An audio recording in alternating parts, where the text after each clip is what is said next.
En fait, c'est pas le Real Madrid qui est fort, les gars. C'est juste le Barça qui est nul. Parce que quand on voit le niveau du Real Madrid contre le Barça, on s'est dit, waouh, ils sont tellement supérieurs que peut-être qu'ils ont un vrai niveau, qu'ils sont vraiment revenus au devant de la scène internationale. C'est peut-être redevenu un grand club d'Europe, mais en fait, non. Tu vois qu'ils vont affronter Liverpool. Ils ont été éclatés, les gars. Franchement, encore heureux qu'il y a Courtois dans les buts, encore une fois, qui sauve cette équipe du Real Madrid.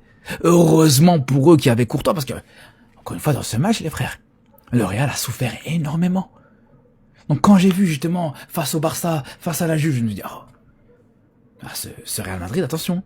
Attention à ce Real Madrid. Mais en fait, non, en fait, au final, c'est encore plus inquiétant.